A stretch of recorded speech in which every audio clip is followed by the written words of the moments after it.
Hello everyone, I'm a working mom of two kids. One is 5-year-old daughter and 1.5-year-old son. मेरे इस channel पे normally मैं बात करती हूँ वर्किंग मॉम्स के स्ट्रगल के बारे में। रियल लाइफ स्ट्रगल जो नॉर्मली दिखते नहीं हैं बट वो अंदर ही अंदर होते रहते हैं। इनमें से एक स्ट्रगल है जब हेल्प नहीं आती है, हाउस हेल्प नहीं आती है बिकॉज ऑफ सिक और because of any other reasons. तो ऐसा ही एक इंसिडेंट मेरे साथ हुआ। हम सबके साथ होता ही है कि कभी हमारी जो हाउस हेल्प है वो या तो सिक हो जाती हैं या फिर उनके खुद के कुछ काम होते हैं, पर्सनल काम, उसकी वजह से वो लीव पे चले जाते हैं। तो इस बार मंडे को वही हुआ कि संडे तो उनकी छुट्टी रहती है, तो संडे तो आई वॉज प्रिपेयर्ड कि वो नहीं आएंगे, तो मैंने उसके अकॉर्डिंग ही अपनी सारी तैयारियां, मतलब सैटरडे इवनिंग से ही कि चलो सारी क्लीनिंग वगैरह करनी है, तो वो संडे के हिसाब से करा हुआ था। और संडे भी ये था कि ऑफिस नहीं है तो कोई दिक्कत नहीं है, हो ही जाएगा और बच्चे भी मैनेज हो जाते हैं, हस्बैंड का भी ऑफ रहता है और वो एक दिमाग में टेंशन नहीं रहती ऑफिस की, तो ठीक है जितना भी हो पाता है कर लेते हैं। तो संडे आई मैनेज्ड, ठीक है। मंडे को उनका मैसेज आया कि उनकी तबीयत ठीक नहीं है तो वो नहीं आएंगे, तो आई वाज लाइक कि ठीक है कोई बात नहीं। तो सुबह मैंने हस्बैंड एंड डॉटर तो स्कूल चले गए थे, उसके बाद मैंने धीरे धीरे करके सारा काम I was able to manage कि मैंने 11:30 तक सारा काम कर लिया था, बेटे को भी सुला दिया था। 11:30 पे मैं ऑफिस का काम करने बैठ गई थी। उसके बाद मैंने काम वगैरह किया। 1 o'clock पे मेरी डॉटर को लेने जाना था, तो अब दीदी नहीं थी तो फिर मुझे ही जाना जाना था, तो बेटे को उठाया वगैरह किया, तो वो उम, ठीक है, मतलब उसको उठाया, रेडी वेडी करके लेके जाना ले आए थे। तो उस दिन भी ऐसा हुआ कि मेरे ना ऑफिस में सर्वर डाउन वगैरह चला गया था, तो काम ज़्यादा था नहीं, तो I was able to manage कि डॉटर को लेके आने के बाद भी ऑफिस की तरफ से ऐसा जितना बर्डन नहीं था दोपहर के टाइम पे, तो मैं मैनेज कर पाई थी उनका लंच वगैरह उनके साथ प्ले करना, मतलब आराम से सब स्मूथली चल रहा था ना, बच्चों ने भी कुछ ज़्यादा परेशान नहीं किया और सब ठीक। तो शाम होते होते तो आई वाज़ लाइक कि नहीं यार मैं कर लेती हूँ दीदी के बिना काम, कोई दिक्कत आती नहीं है सच, तो ठीक है चल जाता है। शाम की कॉल्स तो क्योंकि मैं हमेशा ही उनके बिना लेती हूँ तो वो मुझे उनकी उसकी आदत थी, तो ठीक है वो मैनेज हो गई थी। नेक्स्ट डे ट्यूसडे मॉर्निंग उनका फिर से मैसेज, एक्चुअली उनका मंडे इवनिंग ही आ गया था कि उनकी तबीयत ज़्यादा ख़राब है तो शायद वो नहीं आ पाएंगी।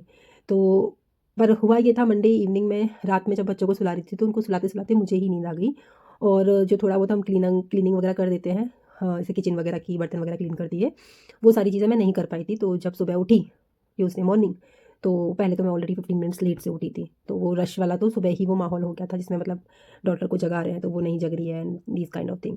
ऊपर से किचन भी रात से क्लीन नहीं थी तो उसकी वजह से थोड़ा सा हाथ भी ठीक से नहीं चल पाता जब तक क्लीन किचन साफ़ नहीं होती मॉर्निंग में।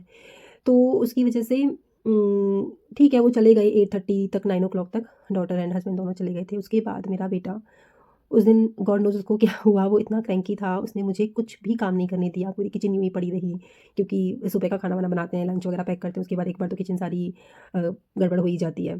तो उसके बाद मतलब वो ना तो वो क्या बोलते हैं कुछ ब्रेकफास्ट में ले रहा था, पराठा वगैरह नॉर्मली वो खा लेता है तो वो भी नहीं खा रहा था, और लगातार रोए जा रहा था, रोए जा रहा था। एंड आई वाज़ लाइक कि मैं देख रही हूँ कि यार ये कब चुप होगा, कब मैं इसको कुछ खिलाऊँगी, कब ये खुद से खेलने लगे कि मैं ऐसे साफ-सफाई करूँ जिससे कि मैं भी, और वो मेरी ना बार-बार मैं जो नज़रें हैं वो वॉच की तरफ ही जा रही थी कि यार अब इतने बज गए, अब इतने बज गए, अब इतने बज गए।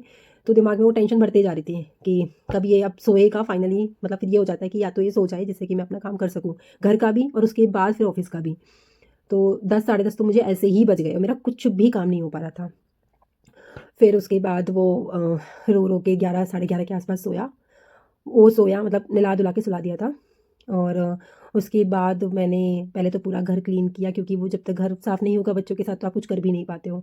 तो पहले तो वो सारा घर क्लीन किया, उसके बाद फिर मैंने अपना ब्रेकफ़ास्ट वगैरह करके एंड रेडी होके, और फिर मैं भी अपना ऑफ़िस का काम करने के लिए बैठ गई।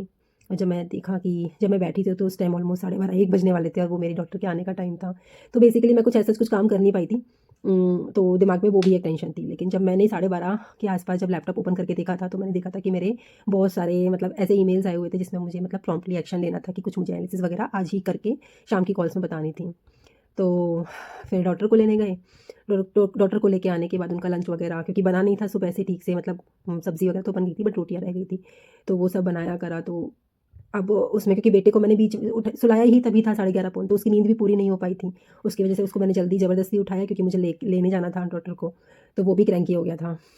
फिर वो दोनों फिर उनको लेके आई तो दोनों को साथ में फिर खाना-पीना खिलाना, और फिर उनका कभी एक रो रहा है, कभी दूसरा, कभी किसी बात पे कुछ ऐसे ही चल रहा है। क्योंकि होता क्या है ना कि जब अह, हम खुद परेशान होते हैं कि हमें खुद को जल्दी रहती है कि कब ये करें और कब हमारा काम स्टार्ट हो, कब ये करें।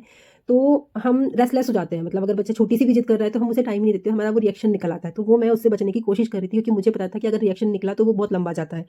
बट फिर भी कोई ना कोई पॉइंट ऐसा आता है जहाँ पे आप ट्रिगर हो जाते हो। और वो फिर वो लंबा खिंच जाता है। फिर मतलब मैं आई डोंट नो मैंने कैसे तो समहाउ शाम तक थोड़ा बहुत मैनेज करके थोड़ा बहुत ही काम कर पाई थी। और फाइनली रात आते-आते तो आई वाज़ लाइक कि दीदी अब आप कब आओगे? उस दिन मुझे रियलाइज़ हुआ कि जो मैं 1 दिन पहले सोच रही थी कि हाँ, मैं कर पाती हूँ, इट ऑल डिपेंड्स, क्योंकि उस टाइम मेरे पास काम नहीं था 1 दिन पहले, कम काम था, बच्चे भी भगवान की कृपा से सही चल रहे थे। लेकिन बच्चों के साथ एज़ आई सेड कि बच्चों के साथ क्या, वैसे भी हर दिन सेम होता नहीं है, और वही मेरे साथ हुआ। और मैं शाम को तो ऐसे हो गई कि दीदी प्लीज़ अब आप जल्दी आ जाना जिससे कि मैं अपना ऑफ़िस और घर दोनों एटलीस्ट काम चल जाए, इतना तो कर पाऊँ। तो ये वीडियो बस उसी चीज़ के लिए, ऐसा नहीं है कि हम अगर वो नहीं है तो हम बिल्कुल ही नहीं कर पाते हैं, लेकिन जब वो होते हैं तो हमें थोड़ी साँस लेने की तो फुर्सत मिल जाती है, खाना खाने की तो फुर्सत मिल जाती है। एटलीस्ट शाम के टाइम पे एग्ज़ॉस्ट एग्ज़ॉश एग्ज़ॉस्ट हो गए हैं बिल्कुल ऐसा नहीं लगता, थोड़ी एनर्जी रह जाती है। तो बस मैं अपना यही एक एक्सपीरियंस शेयर करना चाह रही थी कि सी सच में आज के टाइम में हाउस हेल्प लग्ज़री ही नहीं, it's kind of a necessity बन चुकी है फॉर मैनी वर्किंग पेरेंट्स। और जो पेरेंट्स बिना हेल्प के जो वर्किंग मॉम्स बिना हेल्प के अपने बच्चों को भी सँभालते हैं और काम भी कर रहे हैं, उनको तो मेरा सैल्यूट ही है। क्योंकि बच्चों के साथ घर, ऑफ़िस दोनों करना इज़ लाइक वेरी डिफ़िकल्ट। तो बस यही रियलाइज़ करने के लिए है कि ओनली ओनली कि हम जितना अंडर एस्टिमेट करते हैं घर के काम को, उतना होता नहीं है। उसमें बहुत सारी चीज़ें होती हैं, मतलब only mopping, cleaning and cooking के अलावा भी बहुत सारे छोटे-छोटे, छोटे-छोटे इतने सारे काम होते हैं कि हमारा पूरा दिन उसमें निकल जाता है।